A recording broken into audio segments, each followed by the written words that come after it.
بسم اللہ الرحمن الرحیم۔ السلام علیکم۔ یہ national audio library for the blind کی آواز ہے۔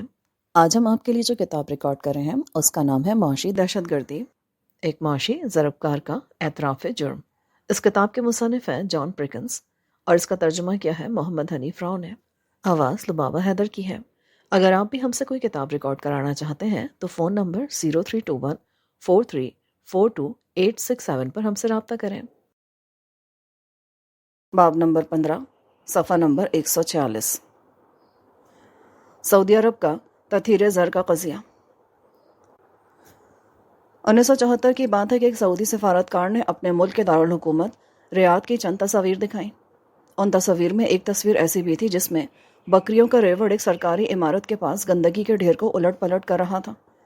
جب میں نے اس سفارتکار سے اس منظر کے بارے میں دریافت کیا تو اس کے جواب سے مجھے ذہنی دھچکا لگا۔ اس نے بتایا کہ شہر کی گندگی کو ٹھکانے لگانے کا یہی سب سے بڑا ذریعہ ہے۔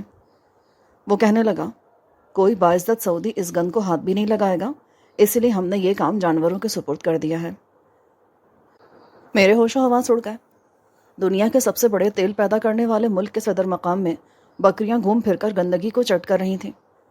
اتفاق سے یہ وہ وقت تھا جب میرا تعلق کنسلٹنٹ کے اس گروپ سے تھا جو تیل کے بحران کا حل تلاش کرنے میں مصروف تھا۔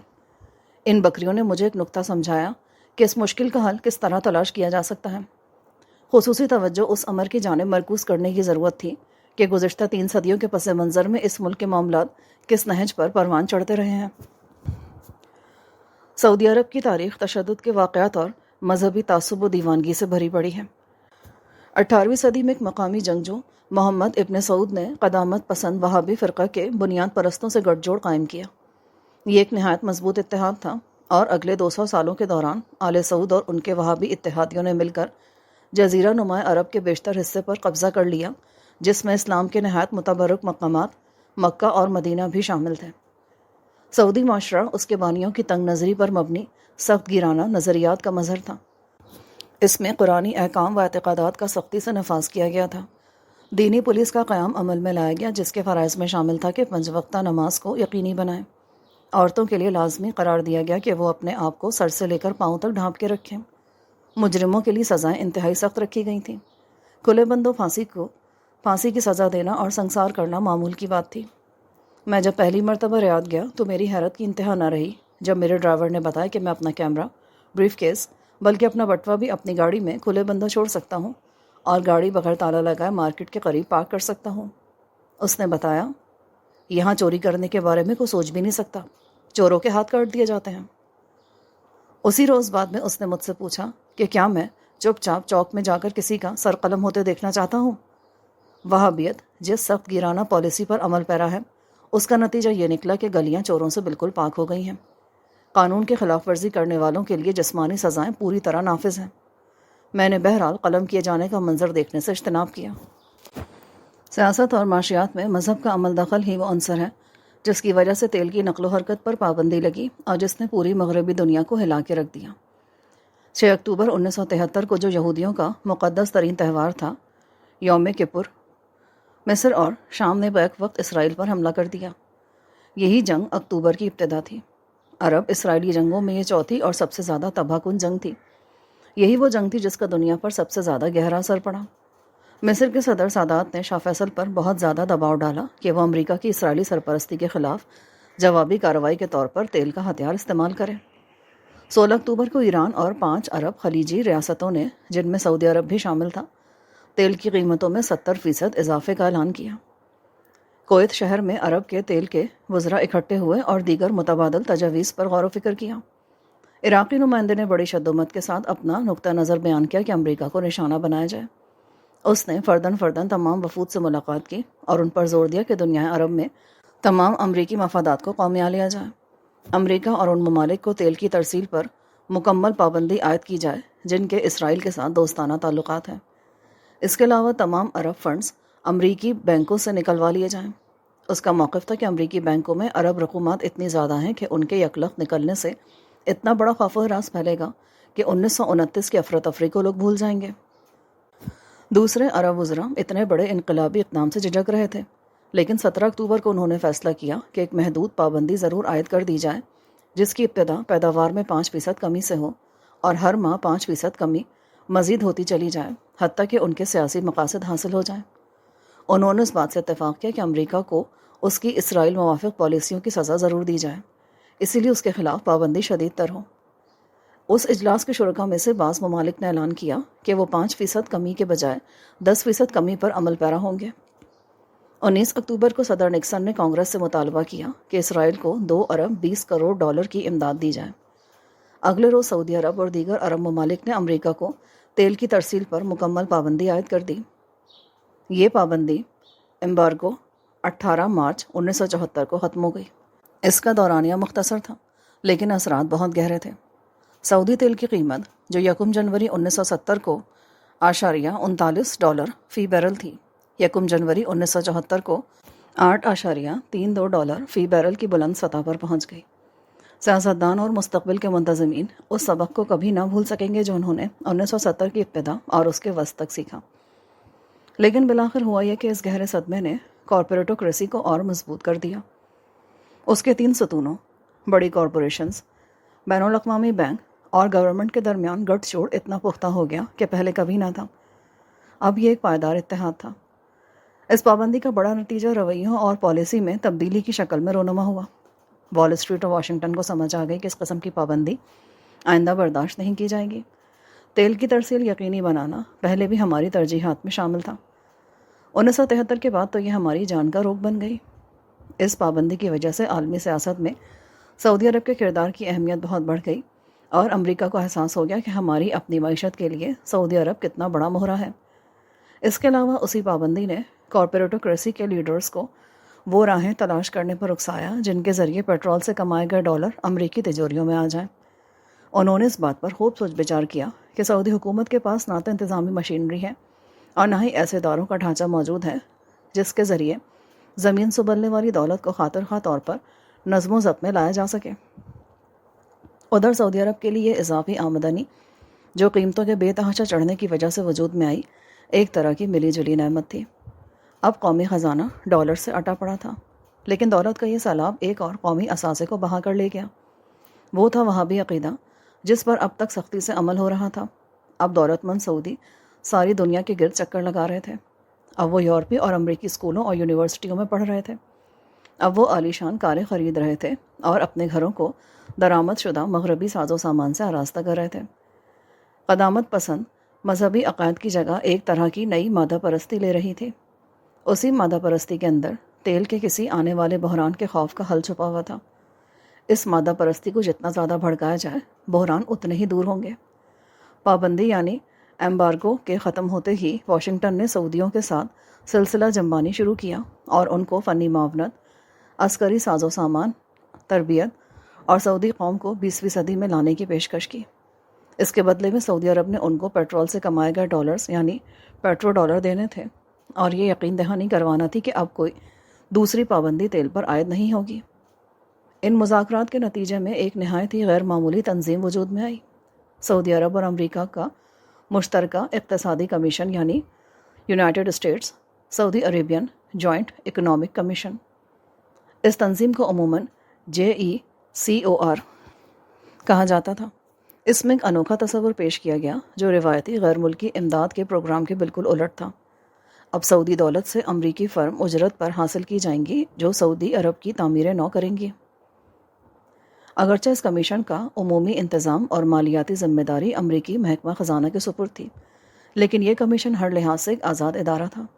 اس ادارے نے 25 سال سے زائد عرصے میں اربوں ڈالر خرچ کرنا تھے، اور مزے کی بات یہ تھی کہ اتنی کثیر رقم کے خرچ پر کانگریس کا کوئی کنٹرول نہ تھا۔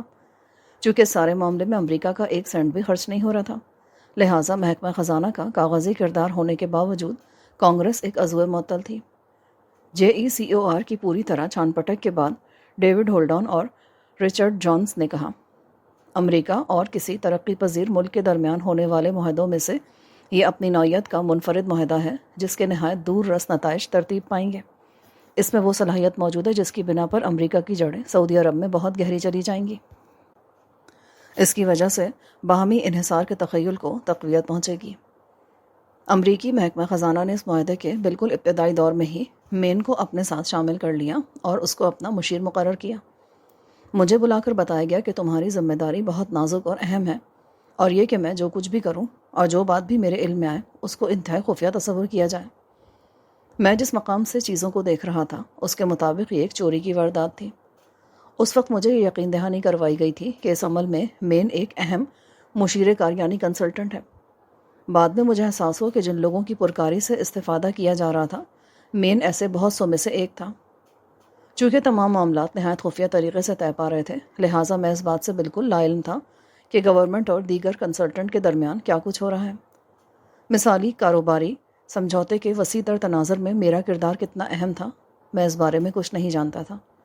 مجھے اتنا علم تو ضرور تھا کہ اس انتظام میں معاشی ضربکاروں کے لیے معیار کار بالکل جدا تھا، اور یہ بھی کہ عالمی سلطنت کے مفاد کو آگے بڑھانے کے لیے روایتی طریقوں کو چھوڑ کر چند انوکھے حربے آزمائے جائیں گے۔ میں جانتا تھا کہ میرے تجزیاتی مطالعے سے جو نتائج اخذ کیے گئے وہ سب کے سب نافذ ہوئے، اور مین کو پہلا بڑا اور انتہائی منافع بخش ٹھیکہ سعودی عرب میں ملا۔ پھر یہ بھی ہوا کہ اسی سال مجھے بہت بڑے بونس سے نوازا گیا۔ میرا کام یہ تھا کہ میں پیش بینی کے طور پر بتا سکوں کہ سعودی عرب کے ہیکل اساسی میں بہت بڑی سرمایہ کاری کی جائے تو کیا نتائج برآمد ہوں گے، اور اتنے بھاری سرمایہ کو خرچ کرنے کا کیا نقشہ بنے گا۔ مختصر یہ کہ مجھے کہا گیا کہ میں اپنی بہترین تخلیقی صلاحیتوں کو بروئے کار لاتے ہوئے سعودی معیشت میں اربوں ڈالر کو رواں کرنے کے لیے پورا جواز مہیا کروں۔ اس بات کا خاص خیال رکھا جائے کہ اس کام میں امریکی تعمیراتی اور انجینئرنگ کمپنیوں کو شریک کار کرنا ہے۔ میرے لیے خصوصی ہدایت یہ تھی کہ یہ سب کام مجھے تنہا کرنا ہے اور کسی بھی صورت اپنے عملے پر بھروسہ نہیں کرنا۔ مجھے میرے ڈپارٹمنٹ سے بالکل علیحدہ کر کے اپنے آفس سے کئی منزل اوپر ایک کانفرنس روم میں گوشہ نشین کر دیا گیا۔ آخری وارننگ یہ دی گئی کہ میرے کام میں قومی سلامتی اور مین کے انتہائی قوی مفادات پوری طرح حاوی ہیں۔ مجھے یہ بات سمجھنے میں دیر نہ لگی کہ یہاں بنیادی اغراض و مقاصد معمول سے ہٹ کر تھے۔ اس ملک کو قرض کے ایسے چکر میں پھنسانا مقصود نہیں تھا کہ یہ اس قرض کی ادائیگی کے قابل کبھی نہ ہو سکے۔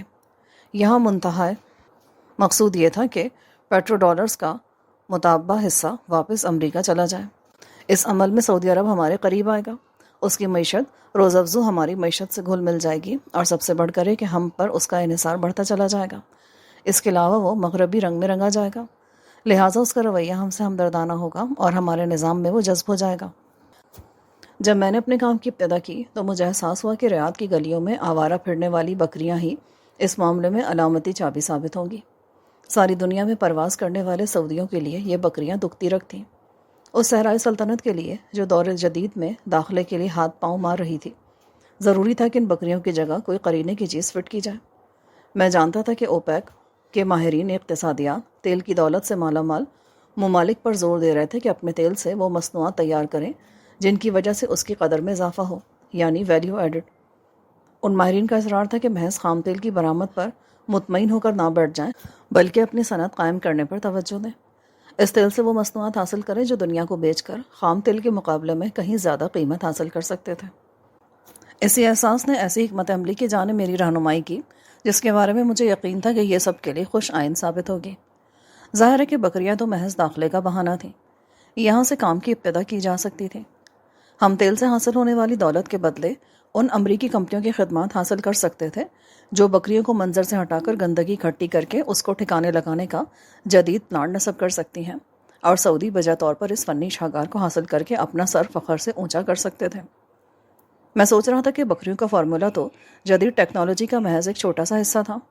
اسی فارمولے کو سعودی معیشت کے بیشتر حصوں تک پھیلایا جا سکتا تھا، اور اس نسخے کی وجہ سے سعودی شاہی خاندان، امریکی محکمہ خزانہ اور مین میں میرے افسران بالا کامیابی کے جھنڈے گاڑ سکتے تھے۔ میری نظر میں اس فارمولے کے مطابق ایک ایسا صنعتی سیکٹر تشکیل دیا جا سکتا تھا جس کے لیے رقم مختص کر کے خام تیل سے پیٹرولیم مصنوعات حاصل کی جائیں۔ صحرا کے سینے کو چیر کر بڑے بڑے پیٹرو کیمیکل کمپلیکس تعمیر کیے جا سکتے تھے اور اس کے ارد گرد بے شمار صنعتی پارک جنم لے سکتے تھے۔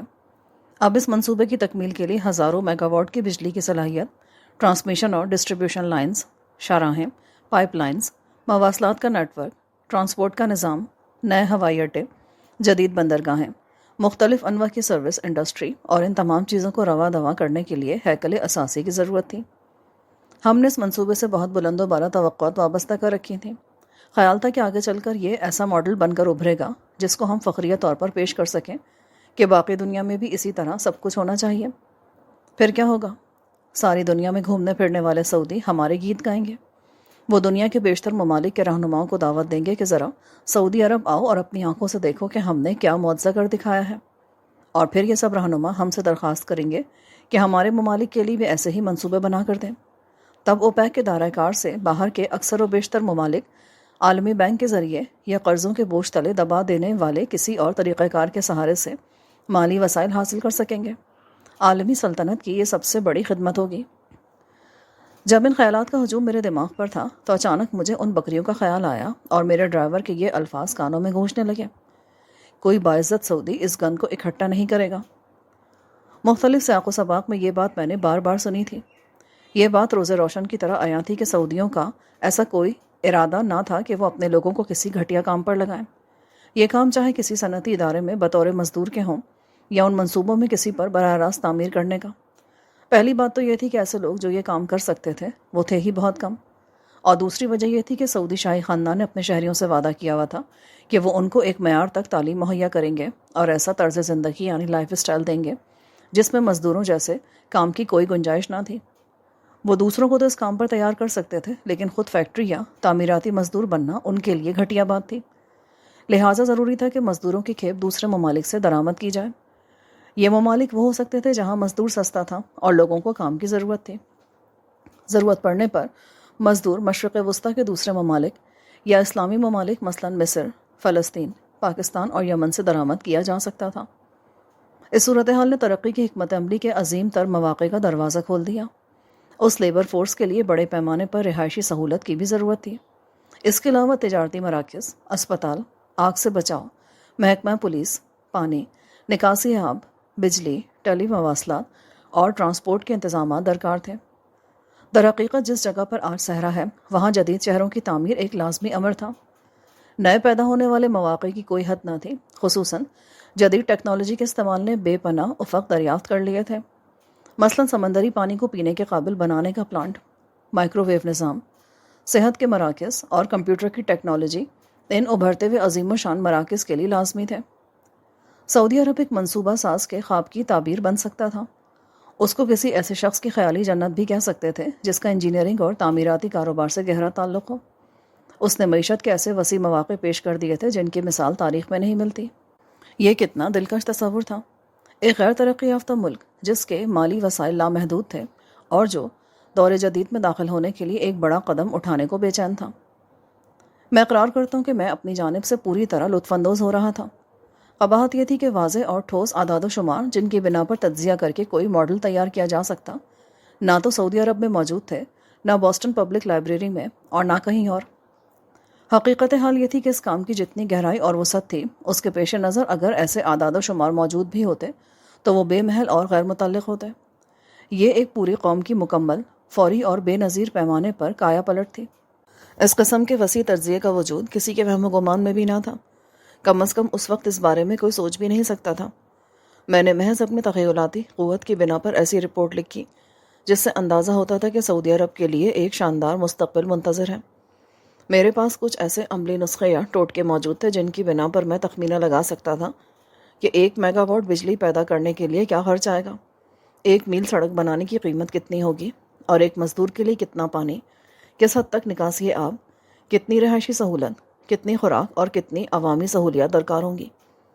میرا کام یہ نہیں تھا کہ ان اندازوں کو صحیح پیش کروں یا حتمی نتائج اخذ کروں۔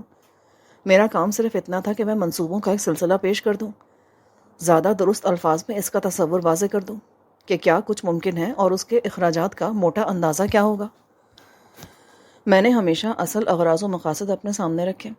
امریکی کمپنیوں کو زیادہ سے زیادہ ادائیگی اور سعودی عرب کا امریکہ پر زیادہ سے زیادہ انحصار۔ یہ جاننے کے لیے کچھ زیادہ دیر نہ لگی کہ یہ دونوں مقاصد کس طرح ایک دوسرے سے جڑے ہوئے ہیں۔ قریب تمام نئے ترقیاتی منصوبوں کے لیے مسلسل اونچے درجے میں لے آنے کا عمل یعنی اپ گریڈنگ اور سروسنگ درکار تھی۔ یہ اتنے اعلیٰ قسم کا فنی کام تھا کہ اس کو سر انجام دینے کے لیے وہی کمپنیاں کارآمد ہو سکتی تھیں جنہوں نے ابتدا میں اس کو پروان چڑھایا۔ اب لازمی تھا کہ وہی کمپنیاں اس کی دیکھ بھال یعنی مینٹیننس اور اس کو وقت کے ساتھ جدید یعنی ماڈرنائز کرتی جائیں۔ میں جیسے جیسے اپنے کام میں آگے بڑھا میں نے یہ طریقہ کار اختیار کیا کہ ہر وہ منصوبہ جو میرے ذہن میں تھا اس کے لیے 2 فہرستیں تیار کی۔ ایک اس ڈیزائن اور تعمیراتی معاہدے کے لیے جس کی ہمیں توقع تھی، اور دوسری کثیر المیعاد سروس اور انتظامی معاہدات کے لیے۔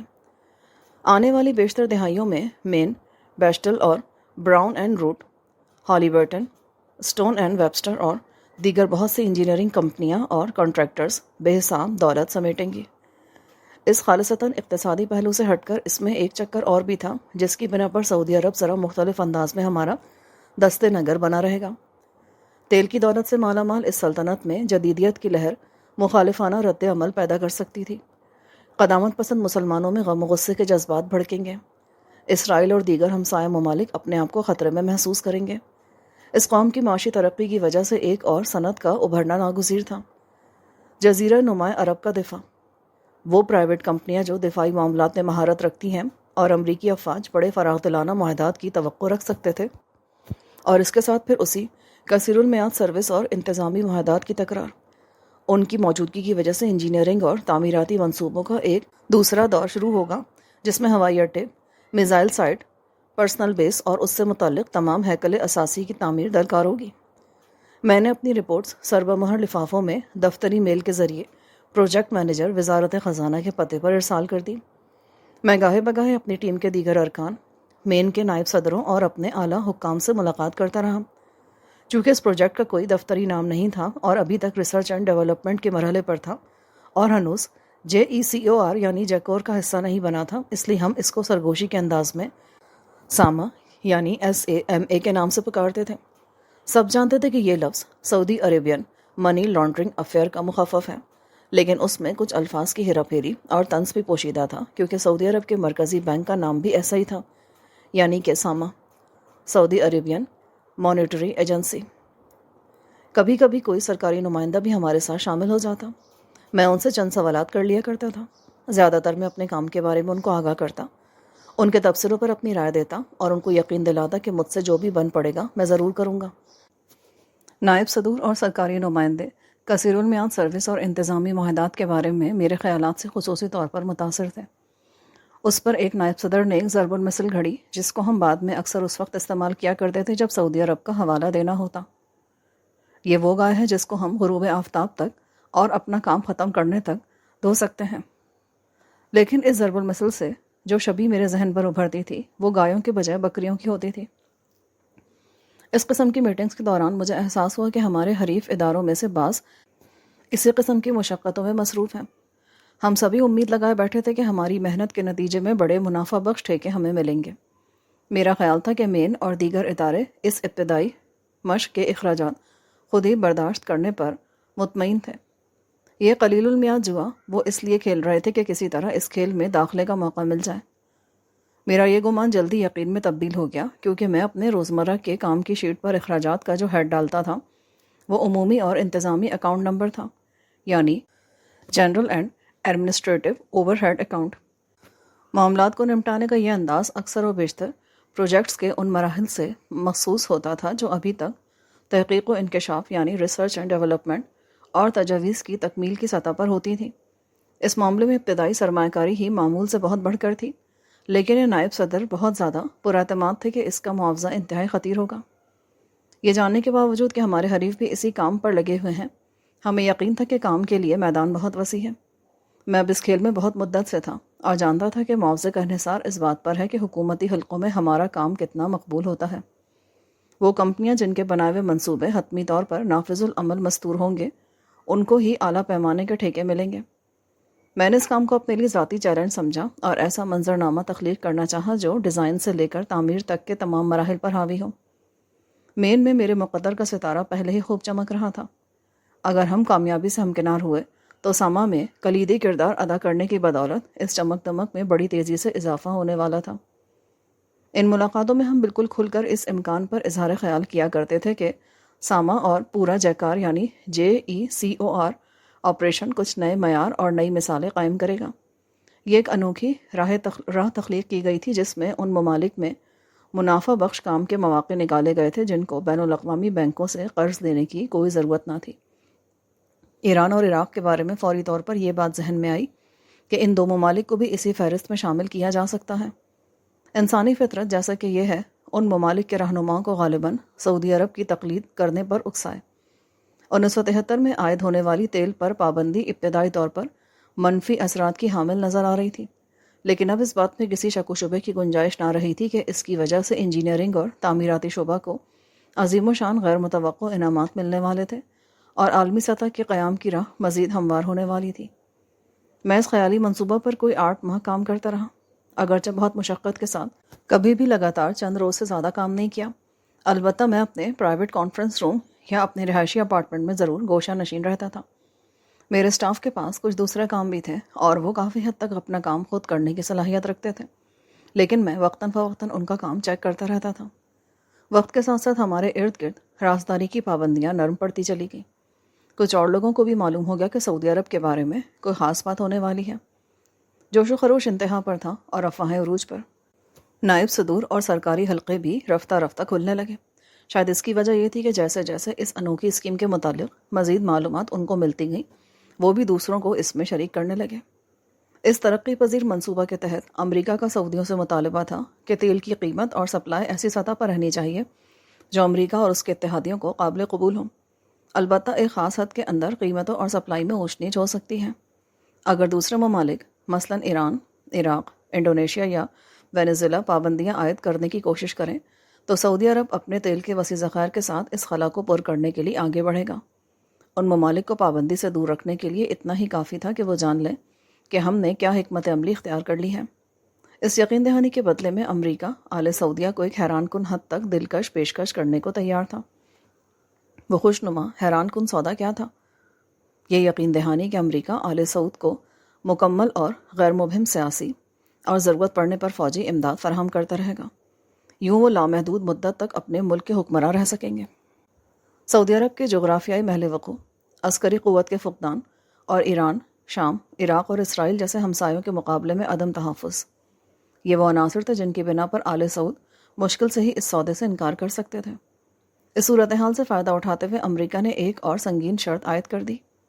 یہ ایک ایسی شرط تھی جس کی بنا پر معاشی ضربکاروں کے عالمی کردار کی تشریح نو کی گئی، جس کو بعد ازاں دوسرے ممالک خصوصاً عراق پر لاگو کرنے کے لیے ایک ماڈل کے طور پر سامنے رکھا جائے گا۔ میں جب پیچھے مڑ کر دیکھتا ہوں تو مجھے سمجھ نہیں آتی کہ آخر کس طرح سعودی عرب نے یہ شرط منظور کر لی۔ دنیا عرب کے بیشتر ممالک، اوپیک اور دیگر اسلامی ممالک اس وقت دہشت زدہ رہ گئے جب ان کو اس سودے بازی کی تفصیلات معلوم ہوئیں اور جس انداز میں سعودی شاہی خاندان نے امریکی مطالبات کے سامنے گھٹنے ٹیک دیے۔ شرط یہ تھی کہ سعودی عرب اپنے پیٹرو ڈالرز کے ذریعے امریکی سرکار کی جاری کردہ سیکیورٹیز خریدے گا۔ ان سیکیورٹیز کے ذریعے جو سود کمایا جائے گا اس کو امریکی محکمہ خزانہ اپنی پسند کے مطابق اس طرح خرچ کرے گا کہ سعودی عرب کو عظمۂ وسطیٰ سے نکال کر دور جدید کی صنعتی دنیا میں داخل کر سکے۔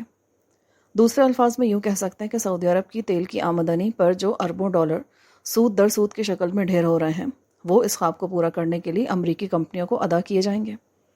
یہی وہ خواب تھا جو میں نے اور غالباً ہمارے مد مقابل میں سے چند نے دیکھا تھا کہ سعودی عرب کو ایک جدید صنعتی قوت میں تبدیل کیا جائے۔ اب سعودی عرب کے خرچ پر ہمارا اپنا محکمہ خزانہ ہمیں اجرت پر حاصل کرے گا تاکہ پورے جزیرہ نما عرب میں ہیکل اساسی کے منصوبے پروان چڑھائے جائیں، بلکہ شہر کے شہر بسائے جائیں۔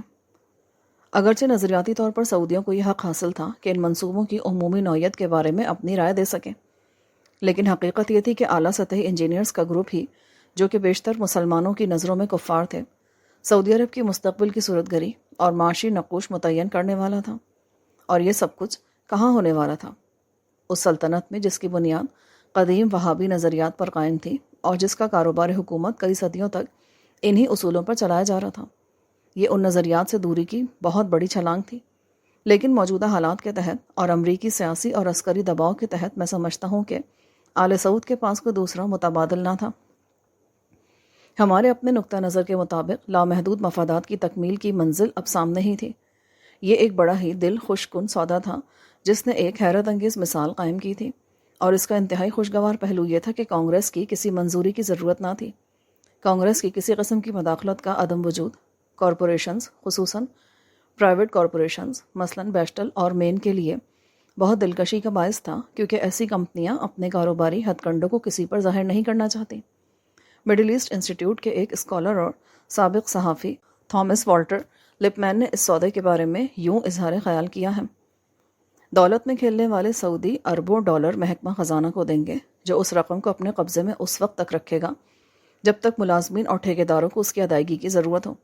اس نظام کے ذریعے یہ بات یقینی ہو گئی کہ سعودی دولت گھوم پھر کر امریکی معیشت میں پھر سے گردش کرنے لگے۔ اس سے ایک بات اور بھی طے ہو گئی کہ نظام پر عمل درآمد کرنے والے اور سعودی جس منصوبے پر بھی متفق ہو جائیں اس کے مطابق قدم اٹھائیں۔ اس پورے قضیے سے کانگریس کو کچھ لینا دینا نہیں۔ اس تاریخی منصوبے کی حدود متعین کرنے میں بہت ہی کم وقت لگا، اتنا کم کہ کوئی سوچ بھی نہیں سکتا۔ اس کے بعد یہ سوال غور طلب رہ گیا کہ اس پر عمل درآمد کیسے کرنا ہے۔ اس عمل کو حرکت میں لانے کے لیے ایک اعلیٰ سرکاری عہدیدار سعودی عرب روانہ کیا گیا۔ یہ ایک نہایت ہی خفیہ مشن تھا۔ مجھے یقین سے تو نہیں معلوم، لیکن میں سمجھتا ہوں کہ یہ شخص ہنری کیسنجر تھا۔ یہ شخص جو بھی تھا، اس کا پہلا کام یہ تھا کہ شاہی خاندان کو ٹھیک سے سمجھا دے کہ جب ڈاکٹر مصدق نے تیل کے سلسلے میں برطانوی مفادات کے خلاف کام کرنا شروع کیا تو اس پر کیا گزری۔ اس کا دوسرا کام یہ تھا کہ ان کے سامنے منصوبہ کا اتنا دلکش خاکہ کھینچے کہ سعودیوں کو رد کرنا مشکل ہو جائے۔ جو بات سعودیوں کے ذہن نشین کروانا مقصود تھی وہ یہ تھی کہ ان کے پاس ہاں کہنے کے سوا کوئی دوسرا راستہ ہے ہی نہیں۔ میں یقین کے ساتھ کہہ سکتا ہوں کہ ان پر یہ بات واضح کر دی گئی تھی کہ یا تو وہ ہماری پیشکش کو قبول کر لیں اور ہماری مکمل مدد پر بھروسہ کرتے ہوئے آرام و سکون کے ساتھ حکومت کیے جائیں، بصورت دیگر وہ انکار کر کے مستقبل جیسے انجام سے دوچار ہونے کے لیے تیار ہو جائیں۔ جب یہ قاصد واپس آیا تو اس کے ساتھ پیغام تھا کہ سعودی ہماری ہدایت پر عمل کرنے کو تیار ہیں۔ ایک چھوٹی سی گھنڈی ابھی تک اٹکی ہوئی تھی۔ سعودی حکومت کے اہم اراکین کو ہمنوا بنانا ابھی باقی تھا۔ ہمیں بتایا گیا کہ یہ محض گھر کا معاملہ ہے۔ اگرچہ سعودی عرب میں جمہوریت نہیں ہے، لیکن اس کے باوجود یہ لازم ہے کہ آل سعود میں بھی اتفاق رائے ہو۔ 1975 میں مجھے ایک ایسے ہی اہم حکومتی عہدیدار کو راہ راست پر لانے کا کام سونپا گیا۔ میں اس کو شہزادہ ڈبلیو کہہ کر پکاروں گا، اگرچہ مجھے کبھی یہ معلوم نہ ہو سکا کہ کیا وہ ولی عہد شہزادہ ہے۔ میری ذمہ داری یہ تھی کہ میں اس کو قائل کروں کہ سعودی عرب کے تطہیر زر کی وجہ سے اس کے ملک اور خود اس کی ذات کو بڑا فائدہ پہنچنے والا تھا۔ بعد النظر میں یہ کام جتنا آسان لگتا تھا، حقیقت میں اتنا تھا نہیں۔ شہزادہ ڈبلیو نے ایک اچھا وہابی ہونے کا دعویٰ کیا اور واضح طور پر بتایا کہ وہ بالکل پسند نہیں کرتا کہ اس کا ملک مغربی طرز کی کاروباری ذہنیت کی پیروی کرے۔ اس نے یہ دعویٰ بھی کیا کہ جو کچھ ہم لوگ تجویز کر رہے ہیں اس کی مضرت رسانی اور چال بازیوں کو وہ خوب سمجھتا ہے۔ اس نے کہا کہ تمہارے عزائم بالکل وہی ہیں جو 1000 سال پہلے صلیبی جنگجوؤں کے تھے، یعنی عربوں کو عیسائی بنانا۔ جزوی طور پر بھی یقیناً درست تھا۔ میری رائے میں صلیبی جنگجوؤں اور ہم میں فرق محض درجہ یا حیثیت کا تھا۔ عظم وسطیٰ کے یورپین کیتھولک کا دعویٰ تھا کہ وہ مسلمانوں کو آگ کے عذاب سے بچانا چاہتے ہیں۔ ہمارا دعویٰ تھا کہ ہم سعودیوں کو جدید بنانے میں مدد کرنا چاہتے ہیں۔ میرے یقین کے مطابق حقیقت حال یہ تھی کہ کارپوریٹوکریسی کی طرح صلیبی جنگجو بھی بنیادی طور پر اپنی سلطنت کی توسیع کے لیے کوشاں تھے۔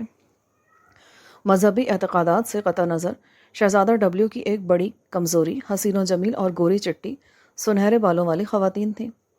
لوگوں سے کام نکلوانے کے گھسے پٹے ناجائز طریقے کا ذکر کرنا ایک مضحکہ خیز سی بات ہے، لیکن میں یہ ذکر کیے بغیر نہیں رہ سکتا کہ میں جن بہت سے سعودیوں کو جانتا ہوں ان میں شہزادہ ڈبلیو وہ واحد شخص تھا جس میں یہ کمزوری موجود تھی یا جس نے مجھے اپنے اس رجحان کا علم ہونے دیا۔